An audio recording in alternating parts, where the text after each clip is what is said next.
نحن في هذه الأيام نعيش والعالم كله مرحلة استثنائية،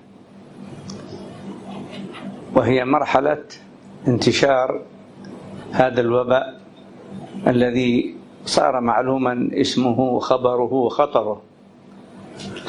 والحقيقة أنه ما تيسر لنا من قبل أن نتكلم في هذا الموضوع بشكل واسع، لكن عندما تابعنا وبحثنا ورأينا وقارنا بين مجريات الأمر السائر وبين كثير من النصوص الشرعية، نلاحظ أن الأمر ليس بالسهولة.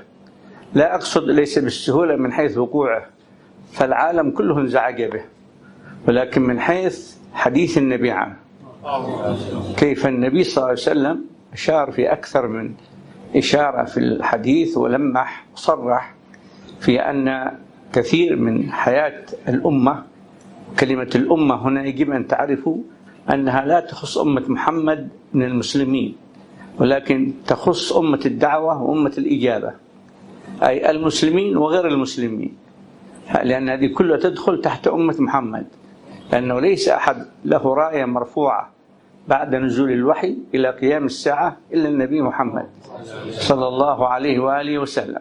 فتدخل الأمم الأخرى ممن لم يسلموا وهم ممن يسمون بأمة الدعوة تحت هذا المعنى الذي يجعل التقرير الشرعي عام على كل الأمة.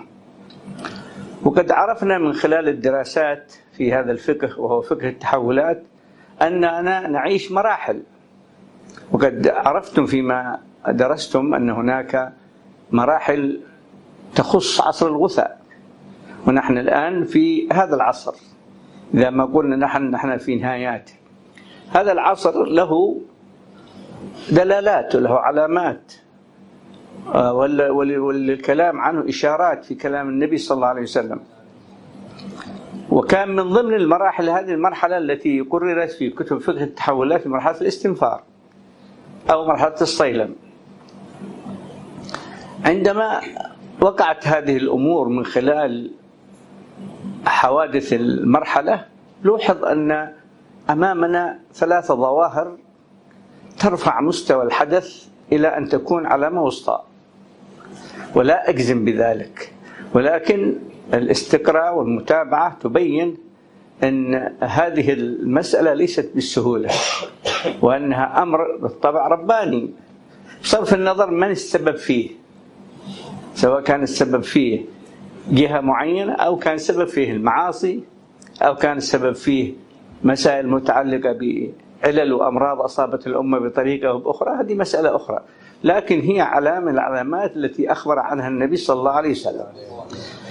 مرحلة الاستنفار تميزت بأمور، ومن أكبر أمور المرحلة هو الربيع العربي، وهو ما نطلق عليه بالعلامة السياسية.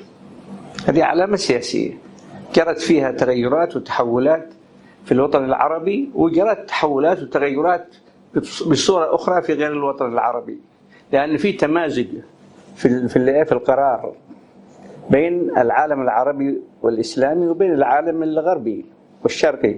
صار التمازج معروف، التبادل الثقافي، التبادل الفكري، التبادل السياسي، التبادل التعليمي، هذا واضح. صارت الأمة العربية والإسلامية دراساتها أو أغلب دراساتها في الغرب أو في الشرق، وهم يتلقون نماذج العلوم بالطبع النظرية والتطبيقية عن العالم غير المسلم في الغالب. فيصبح في هذا الحالة هناك تمازج بين العوالم وتكاد تكون كلها متشابهة. فالذي ظهر في مرحلة الاستنفار أولا كما ذكرنا الذي هو الربيع العربي وآثاره، ولا زلنا فيها ولا زالت ممتدة، ولا شك أنها ستمتد إلى وقت يعينه الله سبحانه وتعالى، سواء كان في مجرياته أو توسعه أو آثاره.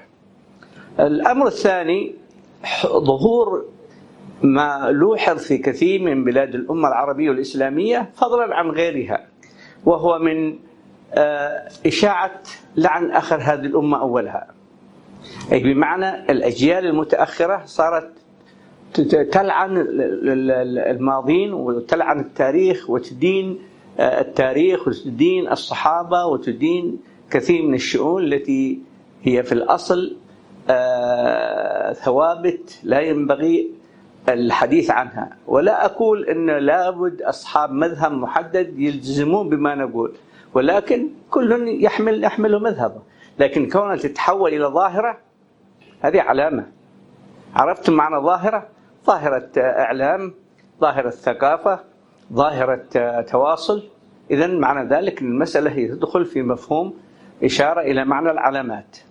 فإشاعة لعن آخر هذه الأمة كما ورد في الحديث عن النبي صلى الله عليه وسلم دلالة على أن هناك علامة عقدية، أي تغير أو تأثر أو حصول شيء في قضايا الاعتقاد بين الناس. ولا أريد أبسط هذا الكلام أكثر، يعني لو دخلنا في أي واحدة من هذه العلامات بتأخذ عن الوقت كله، لكن هذه فواصل أضعها لكم لأجل في المستقبل يستطيع أحدكم أن يتابع ذلك كهذه الظواهر. أيضا من ظواهر مراحل الاستنفار الذي هي إشاعة الفواحش كل معانيها في عالمنا المعاصر، بحيث أنها استخدمت المستجدات كوسيلة من وسائل إشاعة الفحشاء، إضافة إلى ما سمع وما رؤي من إطلاق حريات معينة في حياة الرجل، في حياة المرأة، في حياة المجتمعات. أيضا ما أشيع من شمول الربا وحركة التجارة العالمية وما إلى ذلك، كل هذه أشياء تدخل في هذا المعنى بأنها من الظواهر التي تدل على أن مرحلة الاستنفار تحتوي على هذه المفاصل: مفصل الربيع العربي، والمفصل الثاني إشاعة لعن هذه الأمة، كذلك الفواحش والانحرافات المنتشرة سواء كانت عبر الإعلام أو عبر السلوك اليومي، ثم بعد ذلك ظهور هذا الوباء وهو إحدى العلامات، وهو ما نسميه بفيروس كورونا.